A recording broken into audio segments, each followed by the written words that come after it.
Hello everyone and welcome for another video of Love and Wargames. In this video we are going to make a battle report 2 versus 1 at 2500 points, 2500.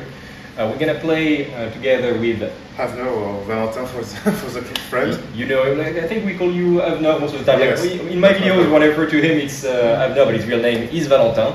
And we have also Zongo, hello. As you. So we are going to play secret. We're going to play him Covenant and me the Japan, the Empire, and we'll explain the fluff in a minute. And Zongo comes with the Imperium because of course, the usual one. Imperium is the best camp in this dystopian war. Yeah. Imperium forever. Yes, of course. Yeah, come with me. It is going to be the continuation of the Hollow Earth campaign that we've started recently with well, look at the previous battle reports in the channel. There is a playlist if you want to see everything. We're going to see further scenario, then the deployment, and then we're going to play, and of course a long debriefing at the end. As always, if you like this type of content, a little thumbs up, a little subscribe, a little comment if you want to have a chance to win a massive Covenant or Union battle fleet. As always, I refer to you to our previous videos, and without further ado, let's have a look at the scenario. So we are in the Hollow Earth, and we've seen a little bit the massive aerial battle between the Union and the Imperium. The Union had won, but they spread out to explore and get their conquest, and they lost indeed the USS Everwatcher, which was their flagship. It crashed a little bit further in this underground massive lake, because it's Hollow Earth, everything is bigger. And of course the Imperium is coming to kind of salvage the generator, the crew and everything. But what they did not expect is that the Covenant is here as well. They used their techno-encabulation drive to be able to deploy some forces in the underground. And the Empire is not far because they were allied with the Covenant. They say like, okay, we share the spoils, but come with us to help face the dangers. And the Imperium is the danger. It's going to be a search wreckage scenario. So there are going to be areas where you can, as usual, as a special operation, so before you move, make a search. This is going to be a place that you can search. This one as well, this station, and those two also underground unknown station. So there's going to be a little roll. You can win points or not. And there is a little surprise in this scenario, because if you have a bad result while you search the wreckage, maybe there might be some underground Hollow Earth creatures that emerge and that start to attack your ships. So might come into play, might not at all, but we will see if it happens or not. If it happens, probably it's going to be on the miniature, so you know it already. Let's have a look now at the forces and their deployment. The Imperium, 2,500 points of it. What did you bring, Zongo? Well, I'll start with a Teutonic Advanced Battle Group with a Koenig Generator ship and a Ferdinand Advanced Cruiser and 4 Totans. Okay. I also have a Falkenstein Battle Cruiser. The real one this time. The real one, the actual, the original. I don't know what to call it. And the Conrad. Okay. And this is the old one. Yeah. Yeah. I don't have the new one. But it's still cute. I'm also fielding the Tempelhof in the all the carriers. Yeah, with the Blitzen versions, and a little Schönberg attached. Okay. And last another carrier in the form of the Stark Imperium, and 2 what are they called? Nuremberg, I think. Yeah, Nuremberg. And for the first time, I'm fielding the SMS Tirpitz with 2 Ziggymer attached. Okay, that's good. Do you have anything in reserve? I am a Hochmeister. The only problem is that you have really a lot of maritime patrol. Yep. So it will be difficult to deploy him efficiently. We'll see how it does, but... Alright, that's the Imperium list. We can see they're spread out. This flank is a bit more aerial with Tirpitz teleporting and flying things, and the bulk of the fleet is on this flank. Okay, on the side of the Covenant Empire Alliance, we are going to go from one side to the other. We start with the Nansen, and this guy is very good. It's a carrier. Quite tough now that he went to armor 8 and lots of hull points, logistical support, like he does everything, wave lurker, Vanguard, everything. So it's a good carrier, but let's say battle carrier, because he also has 3 particle beamers to the front, 1 to the rear, great torpedoes. So he does a little bit of everything. It's a bit expensive, but it's really, really good. Then, not expensive are those two ships. They're gonna be proxy, the same hull, but we're gonna play them as a Châtelet, because Avner wanted as many carriers as possible. So they have a SRS capacity of 2/0, but they're still very efficient. They have one particle to the front and a small artillery lance to the rear. We continue here with the Descartes. This is a great but very expensive carrier for the Covenant as well. That's why he only has like 2 big packs. This guy carries a lot of orcas and giant whales. Those Fissiteers can be used for boarding or for being transformed to escort tokens, and those are basically shorter range SRS carriers. Around him are 5 Diogenes, so good submarines with torpedoes. Why? Because they have maritime patrol, so they protect him from the robot.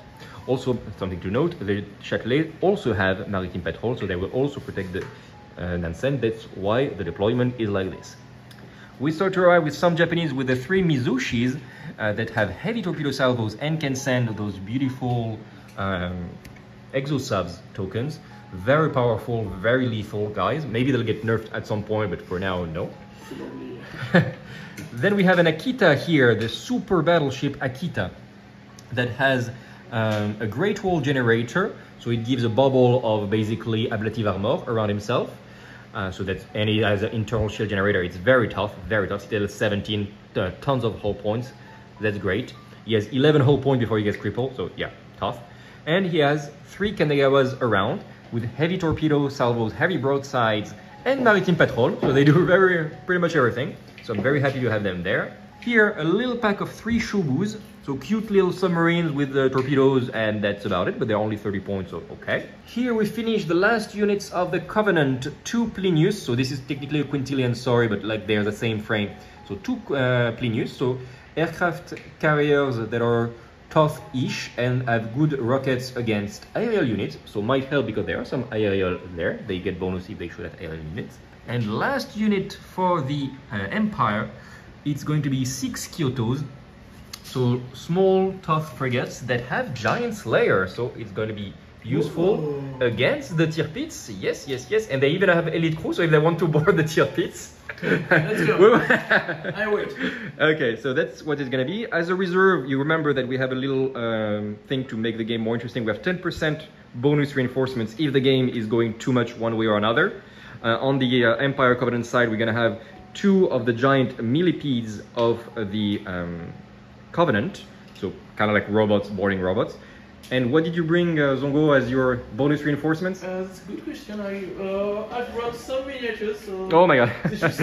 Yeah, he will choose, he will choose. Okay, okay. So I choose from it. Okay, okay, alright. So that's gonna be the fleets. We are going to start, we have initiative here. So let's make the first few moves. If there is only like positioning, we will not film it, and we'll start filming when it gets interesting. We keep doing the short version of the battle reports. Everybody prefers it, it seems. And if there is a big attack, we'll film it. All right, well, it started a bit stronger than I thought. He stole initiative because he has less activation, and he burnt a 50 points card by luck, and he took the initiative.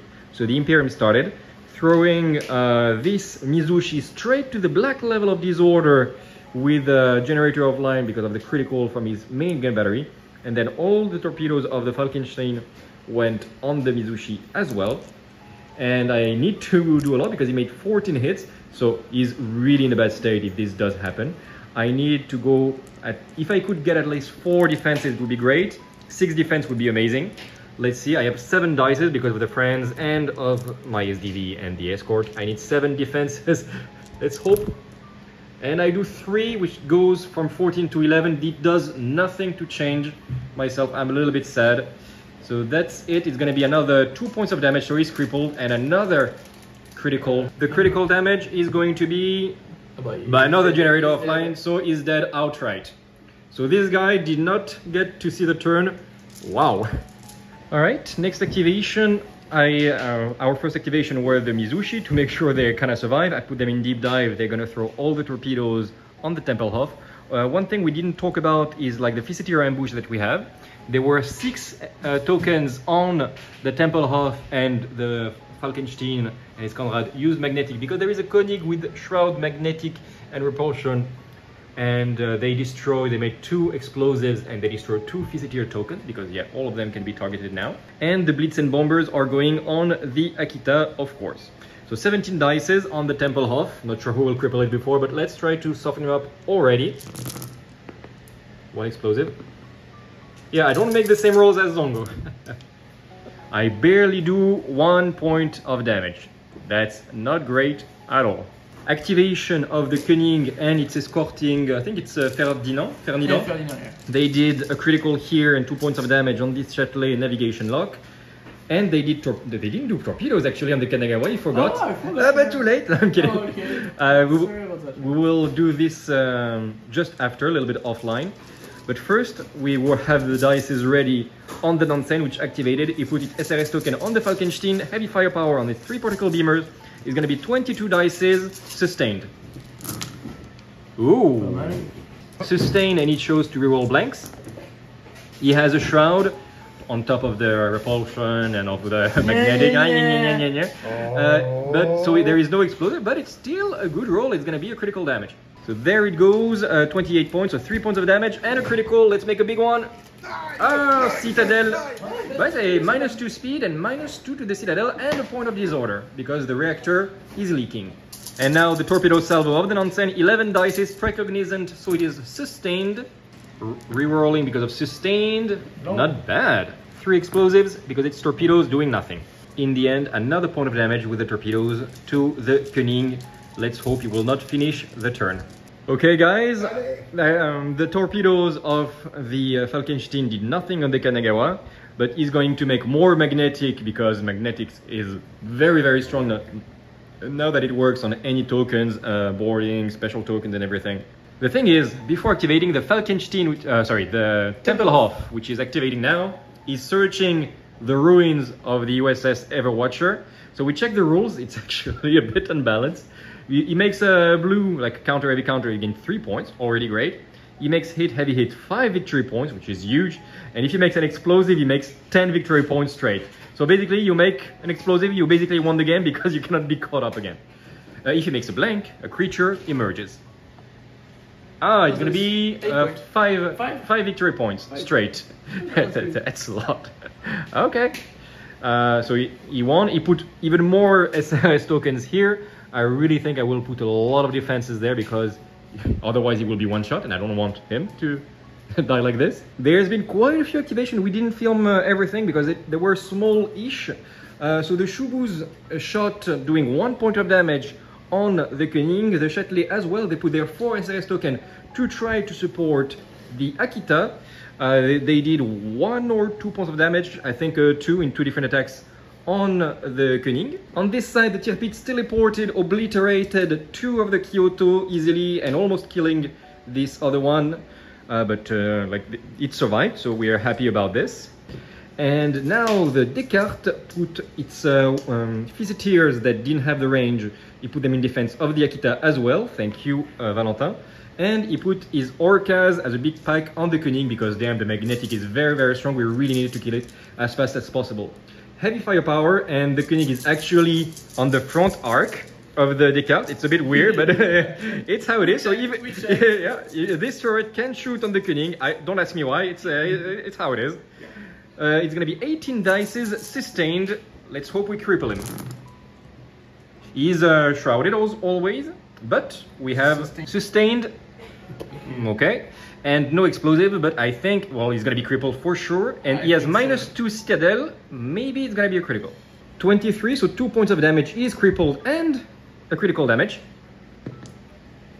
No more defenses. Oh, we like it. Oh, we like it. Okay, we've actually realized that we forgot one thing. The giant robe of the Hochmeister is supposed to be the first activation. So we put the token here. It meant that the Mizushi was not supposed to be killed in an Alpha Strike, etc. But we're not going to replay the game anyway, it happens. Sometimes you forget the rules, you just move on. We are bad today. It's been a while. So the Diogen are moving here, and they're actually punching hard. They are 6-4 with their torpedoes, sustained. And since they are Hunter, it's going to be +5 dices. 23 dices on the Falken Tempelhof. On the Tempelhof, sorry, I mixed them up. On the Tempelhof, 23 dices. Sustained, is rerolling the 5 blanks. Not bad. Torpedoes, so there is not any shroud. Like... 5 explosives. There was 20, well, don't take into consideration this roll. It was 22 hits, so bad roll from the Covenant, and minus 10 defenses, so great roll from the Imperium, making 12 hits, so barely 1 point of damage. Okay, a few other activation, and we arrive at the end of the turn soon. The Plinius deployed 8 more SRS to try to support the Akita, which is really under threat. The Akita, when forward, is gonna shoot everything on the Temple of 27 dice. That's what we're gonna roll right now. The Nuremberg went here, did quite a lot of damage on the Descartes, which has only 2 whole points left, and the Shubu, slower roll, and he didn't kill the Shubu, actually. This Stark Imperium is too far to shoot on everything, but he sent more SRS token, of course, on the Akita. Yeah, there is a big horde. I think it's gonna be like Star Wars. We're gonna put everything in defense to try to intercept them. And yeah, you used heavy firepower. Nobody has 14s of war anywhere here. And I'm gonna shoot on the Temple Hof, hoping to cripple it. Let's hope. It's gonna be 27 dices, no rerolls of any kind. Let's roll. I do have command code. Is it worth it? I'll think. Well, I didn't, it was almost the same roll in the end, no explosive and everything. I can have maybe an explosion magazine offline or something like, no, it's gonna be -2 Citadel and -2 to the speed, and he goes to the yellow level of disorder. Doesn't change much, he is not crippled, but such is the light. I think I have torpedoes as well that I'm gonna send on him. Okay, in the end, what we did, the torpedoes went instead on the Cunning, which is already crippled because he has defense of line. I made 14 hits, it's already a critical. But the problem is he has a little guy to escort, and he has a repulsion generators, which actually adds to the defense of 0. Like, it's quite complicated, and the rules have changed a few times. We're not sure. But he has 4 dices. He needs good defense roll. -2, 14 goes to 12. It's not a critical anymore. His Citadel is not breached because Citadel 15 goes to 13 with this, and my 14 hits -2 defenses go to 12 hits. So 12, I don't breach the Citadel, I only make 1 wound. The Kanagawa was activated finally. They shot with their heavy gun batteries on the Nuremberg, doing a critical damage, which was magazine explosion. It's the first time we use the dirigible construction rule, so the Nuremberg in the center. At least we remember to use it. Yeah. So it was 4 points of damage from him. 2 from the attack, and then 2 from the magazine explosion, and his friend is damaged. Then torpedo attack, 23 dices on the Temple Hof, hoping to finish him off, and it's gonna be the final attack before SRS. So let's see what happens. 3 explosives. Defense. Oh, nice defense. Ooh, putain. Very good. Again, great defense roll of the Temple Hof. He always makes like 10 or 11 defenses, and I don't do even a single point of damage. I did like, it was a bad roll actually. 23 dices, 17 hits, minus 11 of defense. Wow, this guy is tough. So okay, the turn 1 is finishing. We're now resolving SRS attacks and stuff. We're starting with the boarding against the Temple Hof because Imperium has initiative, and it's better to solve this first because he still has +3 defenses from the Cunning. So only 15 dices of boarding because of magnetic generators and stuff. Sustained because of Visiteers, ambush, but not devastating because we're not higher than the mass. We were almost higher than the mass. Oof. Okay, sustained. 4 explosives. And now the defense roll. So it is a carnage because damn, it's strong. So 20 at 5 or 6 defense.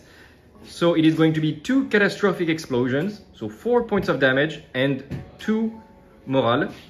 So he's already at the red level of disorder. So 1 critical roll only with the carnage, and it is going to be generator of line, but I think it's going to be a navigation lock. Wait, it was the navigation lock? Yes. Okay.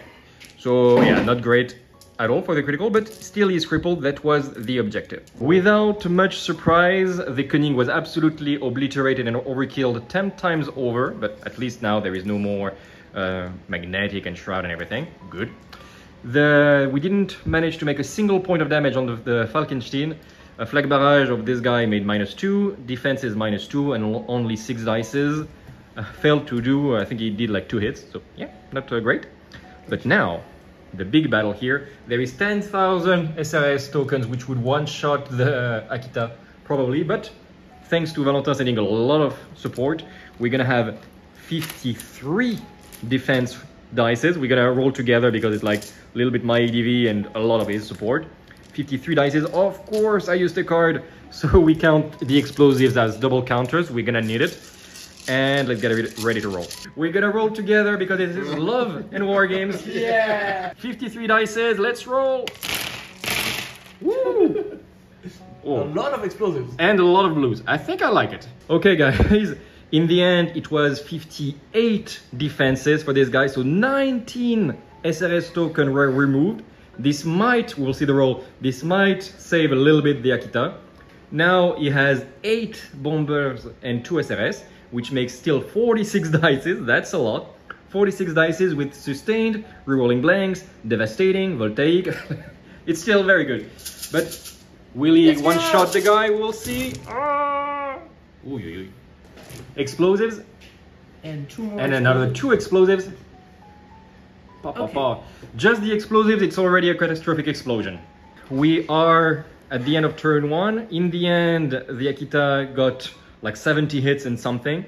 So he got a double citadel, obviously, 9 points of damage, and a magazine explosion, of course. So everybody was damaged. I used the card to repair the Descartes. You got a generator offline as well, which I repaired with another card. And that's going to be it for the end of the first turn. He bet a card at 54 for initiative. We bet a card at 57, so we do have initiative. Yay. So now we have a choice of either activating the Plinius and putting them in wave lurking, beginning of turn 2 before the robot arrives, so the robot can only kill the Kyotos, or the Descartes, which is going to be crippled by one of those guys for sure, like from the Nuremberg, from like someone's going to cripple him. Yeah, it's going to be difficult. Let's think and let's start this second turn. Okay, first activation was actually insane. We were like, yeah, it's maybe gonna make a damage or 2, let's not film. The Descartes put 4 Visiteers on the Falkenstein and 5 Orcas on the Tempelhof, okay. And then we were like, okay, there was one Nuremberg at 1 whole point in critical and the other one at 3, like in a battle ready. So we're like, okay, we'll make 1 shot at 6, 1 particle beamer, and 1 shot at 10 with 2 particle beamers. The shot at 6 already way killed the damaged Nuremberg. And then the 10 dices made an absolutely insane roll. At some point he made like 2 explosives. He rolled another 2 explosives. And with those 2 explosives, he rolled another 2 explosives. So it's like insane roll. And of course, the critical damage was a magazine explosion, which makes 2 points of damage on the Nuremberg, barely killing it outright. Like, how? That was an insane roll. This was... I'm speechless. Yeah, way above statistics. Well done, Avner. We had a little surprise for the Imperium. We had a double activation card and the Plinius activated first, and they sent their SRS tokens on the tier pits. They made insane attack rolls, doing like with 4 rocket batteries and then 2 torpedoes each time, like around 15 hits. Great attack rolls despite like all the shroud and everything. It made 2 points of damage on the tier piece. Great roll. And they went on wave lurking as well, which means that they actually did get immune from the robot, because the Hochmeister cannot target submerged. So they, just as he emerged, they were going down. So it must have been funny and seeing they just waved hi at each other, but it means the Hochmeister, sorry, are going to obliterate one of the Kyoto frigate. We're gonna make the roll because Zongo is in a tough moment for the Imperium. So let's let him. Yeah, let's let him absolutely obliterate a frigate. For me, yes. For my inner being. Yeah. So let's. Let 24 dice. Okay, yes. Devastating. So we Citadel 11. I think he's dead. I think he's dead 3 times over. And then there is a boarding or something, and then the shooting, of course. Ça va arriver après. Okay, but yeah, he's dead, he is very dead. Okay, he did 1 point of damage, this little Hochmeister with his gun battery, and now he's gonna try to board a brand new Kyoto. I should maybe make closer ups of the game instead of making large. Let me know in the comment if you would like better focus on the painting. So now boarding on the Kyoto is gonna be 15 dice in attack, And I have 18 rerolling blanks in defense. But we don't look for the same. So 7 hits, and Zongo decided not to use command code because like I'm not gonna kill a frigate. I'm not gonna waste it for killing a frigate. So let's make a defense. I have elite crew. Elite crew. Ooh. I think I have a counterboarding even. So yeah, what? Counterboarding. 1 point of damage on this guy. Critical as well? No, just a point of damage and a disorder. Not a critical. That would be too strong. No, I mean, yeah, okay, I mean disorder. Yeah, and a disorder. And they angrily shout at this giant robot saying like, you're next. Next activation after the giant robot, I actually forgot, but I have Cloud Strike with the Japanese. So I have this squadron that is going after the Tirpitz to support its Covenant allies. I activated my 2 Mizushis, sending 2 packs of 3 exosubs on the Totems. So hopefully it will work well, let's hope. And now I'm gonna make a big attack of torpedoes into the, who did I say? The Falkenstein. Okay. So 17 dices, 3 explosives. Let's see the defense roll. 4 defense. So 13 hits, that's only going to be 1 point of damage on the Falkenstein. Yeah, the Falkenstein is tough. Play more of those. Few more activations we're trying to film fast because we spend too much time chatting and having a good time and not enough playing. And our wives wait for us at home. The Nonsense sent its 6 SRS token against the Falkenstein, obliterating it as well with heavy firepower particle beamers, doing a double citadel on the Falkenstein. Amazing roll, and doing nothing with the torpedoes against the Temple half. Then he tries to win with the points, because on this flank he already easily with Tirpitz obliterated all the frigates, so I will not be able to surge this objective. And here he's trying to shoot my Shubus. He already killed 1. But he has only 1 attack left, and if he doesn't kill this Shubu, I will be able to search and gain some victory points. So this might be a turning point, even if it's just a Shubu. He has 13 dices sustained, but I am obscured, and I have still 11. Is he gonna be able to kill me with this last attack from the Stark Imperium? And by the way, the SRS are going on the Nansen. Let's have a look. Yeah, he's even without sustain, he's way dead. Okay, so good job. I will not be able to search this objective. It looks like we will win from the attrition point of view, but not from the points. We had now the activation of the Diogenes, which did a great attack roll with 23 dices on the Falkenstein. Even with the defense roll, it was still 2 points of damage and a critical, which was magazine explosion. So everybody, but except the Temple Hof, which is a bit far, got a point of damage. So yeah, by attrition, I don't think it's going so well for the Prussians. We'll see how it goes. But yeah, great work. I don't make enough close-ups. Great work from the Diogenes. They don't look like much, but damn, do they pack a punch.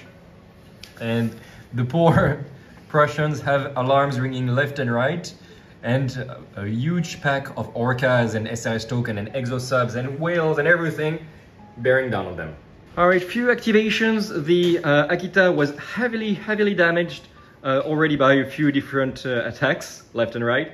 I did manage to repair him and make him charge forward. He did absolutely 0 points of damage everywhere, and he repaired himself a bit, but he was finished off by a very heavy attack again from the Temple Half, which keeps sending SRS token on the Nonsense, so it might hurt a little bit there. And the Akita was finally destroyed. As you can see, he is sinking.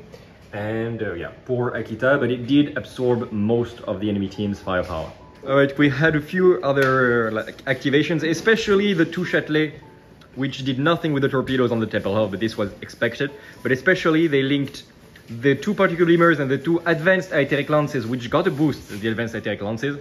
They're basically at mid-range, they become exactly a particle beamer, so you can make a big attack. It was not a great roll at all. We made a command code from the Descartes.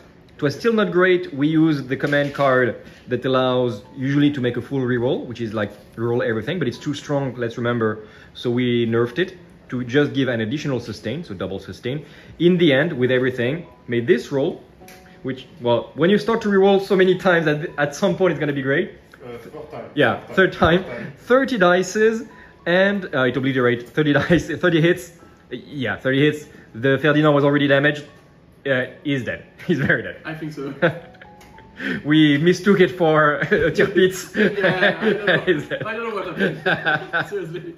After the obliteration of the Ferdinand by the two Châtelets, the totems that are being chased by a lot of exosuds are going to surge this. And let's remember, on a blank, sea creatures from the depths are going to emerge.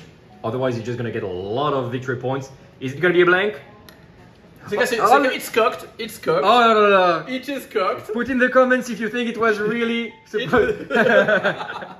And he gets another 5 victory points. Activation, the last hope of the Prussians who are trying to change the tide. The Teutons are shooting everything on the Nansen. It's going to be 28 dices, but he's wave lurking, so he's obscured. But then the Luminiferous defenses don't count the double hits as simple hits. 28 dices.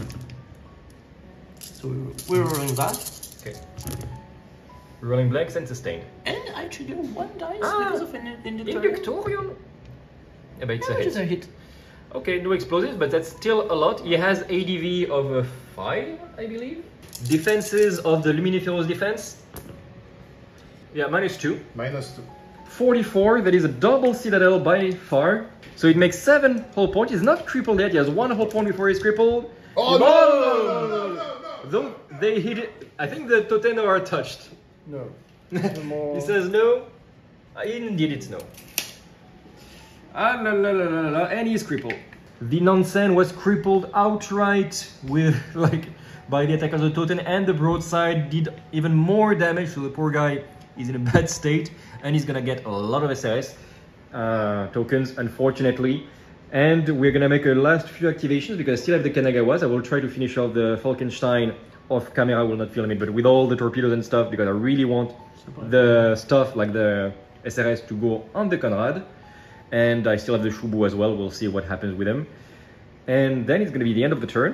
We will make all the SRS actions, and I think by the end of turn 2 it's gonna be so one-sided that even with the reinforcements of the Imperium, you will not have the attrition capacity anymore to come back.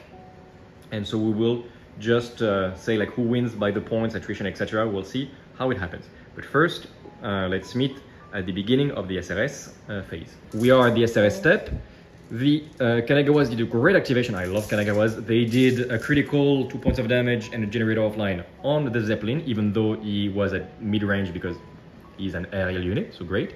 The heavy gun batteries killed the Falkenstein, and then I split because I'm risky, but I did a great roll of heavy torpedo salvos on the Conrad. Well, I did have a lot of dices as well. And I also did use a card that allowed me to reroll the about 10 single shield that I had. And I one-shot the Conrad because the final damage was a magazine explosion that also damaged the Schomburg there. So great roll overall. And there are some SRS tokens here that will be able to go not on the Falkenstein, not on the Conrad, but probably trying to finish off the Schomburg. So great there. Now what we're gonna do is we're gonna make the SRS attack on the Nansen. It's going to be like 40 dices because there are 2 bombers. The interception roll was very bad. I didn't remove a single one. Valentin left because his wife called and he was like, "Go home now." So we're going to make this. It's going to be a submerged attack because I am under the water. He has to. So I will still have something like 8 dices of defense, but will it be enough to save him? I'm not sure at all. He has 7 armor now. So he rolls blanks and he burns a card to make a reroll of another. Good. 8 explosives that make another 3 explosives. That's a good rolling from the Prussian. Okay, Alright, and that's it. Defense roll. Good defense roll at -6. So he's dead already. And is there going to be... Yes, there is a magazine explosion. So there's more damage for this guy. This Châtelet is crippled. And the other one loses another point. Okay. Finally, the Covenant starts to have some losses. To nobody's shulk, the Temple Huff was destroyed by the boarding of the Fizzateers and the Orca attack, 25 dice, devastating. Now we have the SRS attack. It's going to be 15 dices, weight of fire, so we're rolling blanks, because I do have the double of the mass. Let's see. Weight of fire. 4 explosives. 2 criticals because of piercing and the citadel. Il va très bien. Il va très bien. So he is like basically already sinking. Not really. Not really. Not all is fine, let's say. He's feeling better. Alright, we made the attacks also for the Descartes, which, without too much surprise, was crippled by the attack, but also he made a magazine explosion and it damaged a little bit everyone around. We're gonna end at the end of turn 2, so it's not gonna be a big change. And now we have 8 SRS of the Covenant plus 5 from the Cloud Strike going on the tier pits. He did nothing with the interception. It's gonna be 39 dices rolling blanks. Let's see if we can cripple him. 6 explosives, making another explosive. Alright, so the SRS attack did, in the end, 36 hits with everything. So, okay. A little bit underwhelming for something with weight of fire and 39 dices, but it's enough to cripple him outright. And I have 2 criticals, which is again exactly double Shields of Line, so another -2. And just the same as the Schomburg, is like at the red or black level of disorder with 1 whole point left. It's a red. So, well, not going so good for the Covenant. They have, well, basically only the Stark Imperium is still there up and running, and the Hochmeister as well. But I think we're gonna end at the end of turn 2. I'll just clean a little bit the table and make a little summary of how it ends. So end of turn 2, the Imperium doesn't bring its extra free reinforcements to rebalance because, well, it's like, we know how it's gonna end, attrition-wise, but he did win through the points. So here, the Totens did have their stuff and they're going out of the map. Back there, only the crippled 1 whole point left, Schomburg is left, and they're just gonna leave him behind to gain some time because, yeah, he's not seeing the end of the day with everything in front. The Stark Imperium is not going to try to face everything that is there, but he's going to follow back, and with the hull points he has still, he will be able to make it back to port. Okay, the rest of the Imperium fleet in the center is done, is destroyed. And on the left side as well, the tier pits with 1 hull point left, no more shredded defense and everything, will teleport away to safety. He will try to survive, and the Hochmeister will go back underwater and disappear. He does have unexpected arrival or strategic withdrawal, and the 2 little guys, like, they also run away with the secret information and technologies and everything that they gather. They now know where the sea monsters and everything are. They will try to hunt them next time. We didn't make any blanks, so we will not see the sea monster. Then you might see some of them back there. You Try to guess. Yeah, try to guess. But next time we will have real sea monsters, 3D printed and everything. Try to have them. If you want to give us in the comments your ideas for how, like, which statistics to use them, if you have some stat lines and stuff, how to, I suppose they're going to be ramming creatures, maybe boarding. Let us know what are your ideas for having some sea creatures like a kraken or something like this. We do have some very cool STLs. And yeah, basically the Covenant and the Empire control this area where they teleported in. They will be able to make a base with probably some portal to get some more reinforcements from both the Empire and the Russians and the Covenant from the Praetorian Guard and stuff. So both of those will have a foothold in the Hollow World, and they'll be able to bring some more troops. Fluff-wise, it's allowed us to bring some more variety of units here because the Imperium does hold the only entrance so far. So our only way is to make some portals to get some more people inside. Only the Union so far were there before, and some Italian survivors, of course. That is going to be it for the battle. Victory by the points and the objective of the Imperium. Victory through the attrition and the map control by the Covenant Empire Alliance. Let's go for the debriefing. Alright, we hope that you enjoyed this game. It was quite tense. At some point we thought the Imperium was going to lose way harder. And in the end, no, it did have a few ships and 1 whole point left. Quite a cool comeback. Yeah, it was good, it was good. We're going to talk about each fleet. What did we think about each of them? I think the easier one to describe is going to be the Empire, the Japanese. We know them. They are tough, they are easy to play. We had a new player here in the community just observing for now, and he was asking what are good fleets for the beginners. And we said, of course, like Prussians are good, Russians, but also the Empire, like specifically the Japanese, not the Chinese.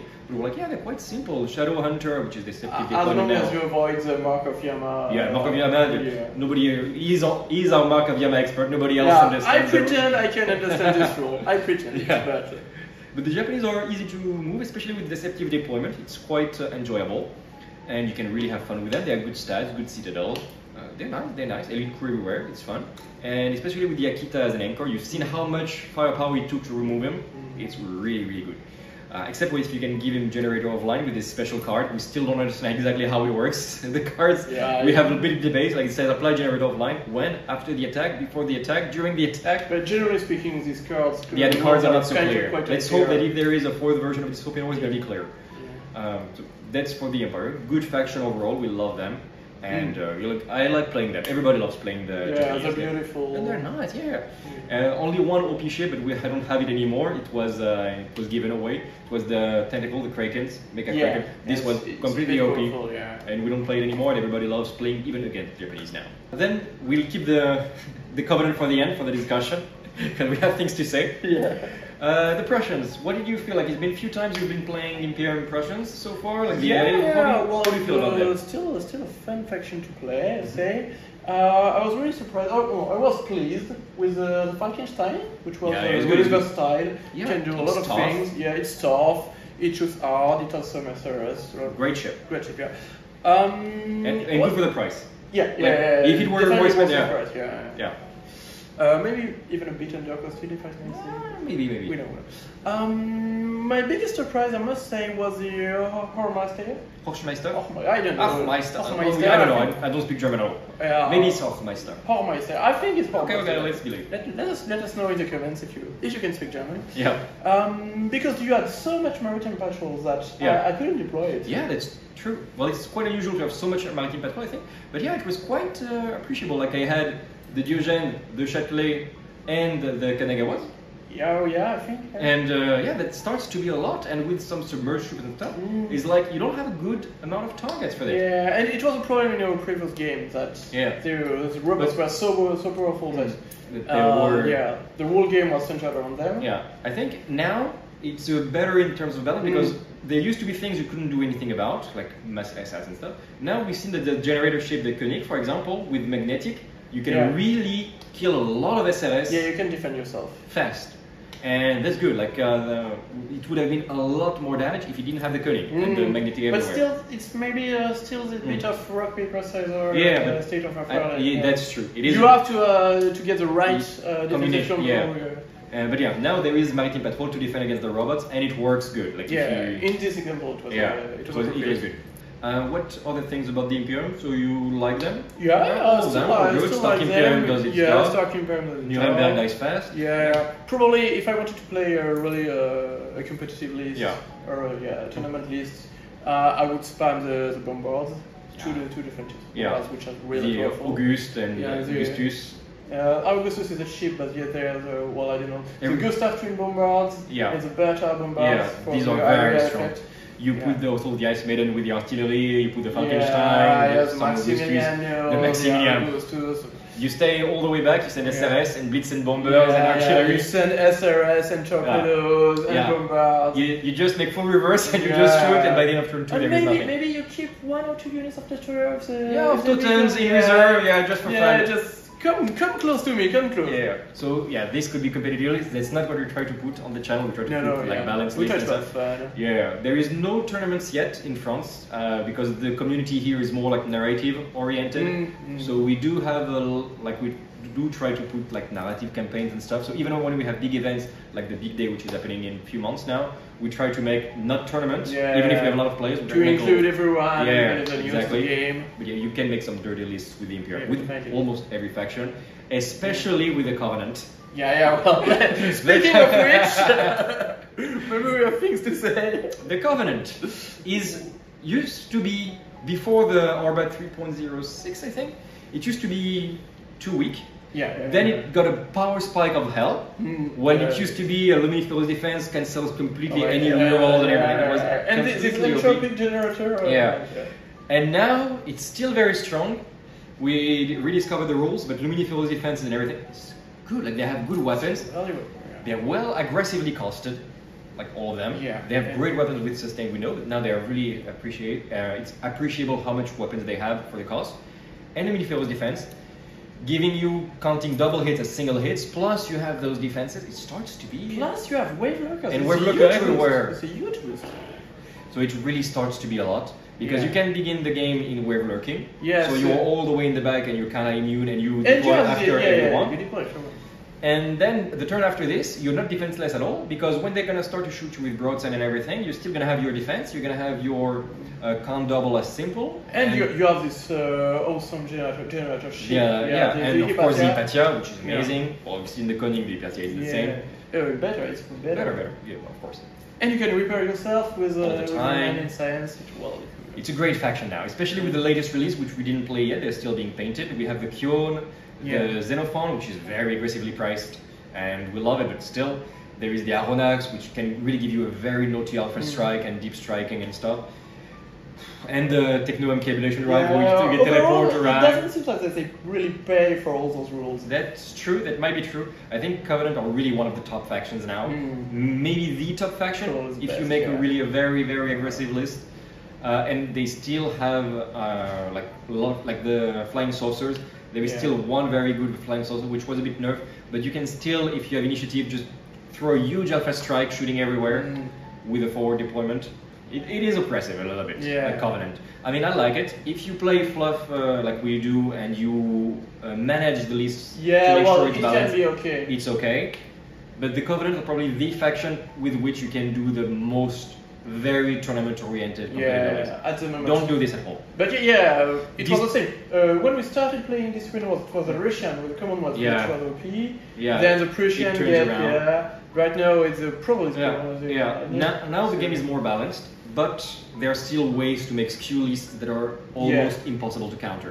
Also, like full SLS lists for the like this is like you do have the magnetic now, but is it enough? I don't think so. Not sure. So it's a great game again, like these Dystopian Wars. You can spike hard with explosives. It's not a game meant to be played at super competitive level. You can make tournaments, fun tournaments and stuff, but maybe watch the list so there is not one player just rolling over everyone.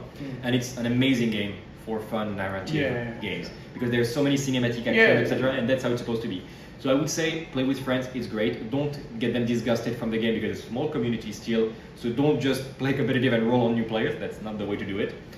And if you can, just make sure that the lists are balanced with each other before. Show your list to your opponents. And try to make sure that let them know what's your plan, main plan can be. What are your combos? That's what we try to do here, and that's how it's supposed to be, like to have a fun time with your friends. All right, I think we've covered everything on this. The card is incredibly great. It's very tough now that it has armor 8, even though it died to totems at point blank, but what doesn't die to totems at point blank? So very good fleets all around. We loved it. Soon we're gonna have new fleets that are painted at the highest level. We have the French. Probably next time we make a battle report. I'm bringing my flag. I'm very French, but yours as well. French civil wars then. We'll do it for the next time. It will go on. Thank you very much for having watched until the end all the YouTube things. Remember to put a comment so you have a chance to win a Covenant like this Covenant that I've been playing. I still have them at home, so I brought them out. These Covenant and some Americans as well that you can win. So do leave us a comment as always. Thumbs up, help for referencing. Subscribe if you're not subscribed already because we are almost at 1500. Share with your friends, ask them to subscribe so we reach that goal fast. We're like very close now. Until the next video, guys, take care of yourself and remember to keep things fair in love and war games. Bye!